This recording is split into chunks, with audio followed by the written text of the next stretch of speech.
মুমিনদেরকে বলা হয়েছে তোমরা কখনো হতাশ হবে না, কারণ তাকদীর লেখা হয়ে গেছে, হতাশার কোনো কারণ নাই। একটা প্রবণতা আমরা সমাজে দেখছি আত্মহত্যার। ইয়াং জেনারেশনকে আমরা নসিহত করব যে ভুলেও নিজের জীবনকে বিসর্জন দিতে যাবেন। আল্লাহ রাব্বুল আলামিন আপনাদেরকে সৃষ্টি করেছেন তার ইবাদত করার জন্য এবং তার জমিনে তার দিনটাকে প্রতিষ্ঠা করার জন্য। খেলায় খেলায় আপনার জীবনটা নষ্ট করবেন না, ঠিক আছে ভাই? আল্লাহ বোঝার তৌফিক দান করেন। তো কলম সৃষ্টি করার পরে কিয়ামত পর্যন্ত সব লেখা হয়ে গেছে। এখন আমাদের এই পৃথিবীতে তো মানুষ ছিল না, ছিল? এদিকে মনোযোগ দেন। এই পৃথিবীতে কি আগে মানুষ ছিল?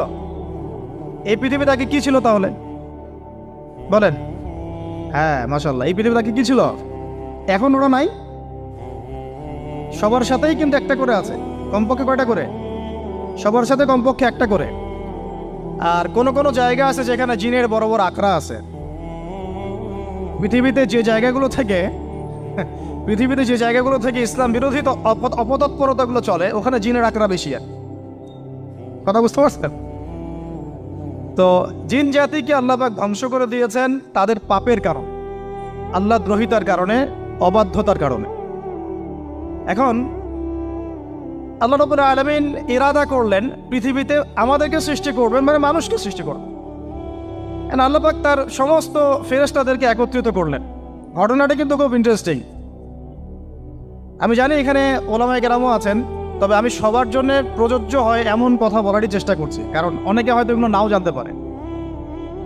তো আল্লাহ পাকের ভাষায় আমি যদি বলি, আল্লাহ রাব্বুল আলামিন বলছেন, বা'দা আউযু বিল্লাহি মিনাশ শাইতানির রাজীম, ওয়াইয ক্বালা রাব্বুকা লিল মালায়েকা ইন্নী জাঈলুন ফিল আরদি খলিফা। হে নবী মুহাম্মদ সাল্লাল্লাহু আলাইহি ওয়াসাল্লাম, তুমি স্মরণ করো সেই সময়ের কথা যখন আল্লাহ তোমার রব সমস্ত ফেরেশতাদেরকে ডেকে বলেছিলেন যে ইন্নী জাঈলুন ফিল আরদি খলিফা, আমি জমিনে মানে পৃথিবীতে আমার খলিফা পাঠাতে চাই। কি পাঠাতে চাই? আরো জোরে বলেন।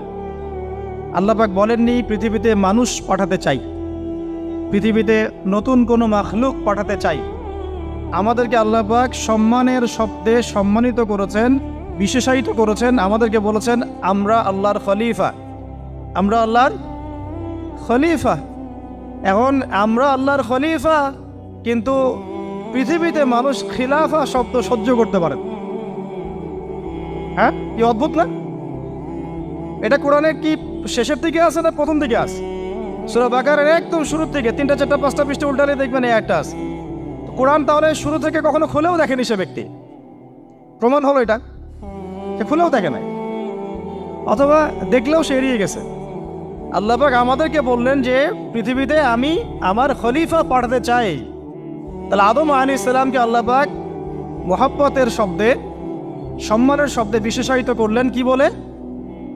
সুবহানাল্লাহ, সুবহানাল্লাহ। আর খলিফা কাকে বলে এটা আমি আপনাদেরকে বোঝাচ্ছি একটা দোয়া থেকে। এই যে গাড়িতে করে আমরা বাসা থেকে আসলাম বা যখন কোনো সফরে যাই, আমরা একটা দোয়া পড়ি, সুবহানাল্লাযী সাখখারা লানা হাযা ওয়া মা কুন্না লাহু মুকরিনিন ওয়া ইন্না ইলা রাব্বিনা লামুনকালিবুন। এতটুকু তো পড়ি নাকি? বা এগুলো পড়তে হবে? বইমেলায় এসেছি শুধু লেকচার শোনার জন্য না, ছবি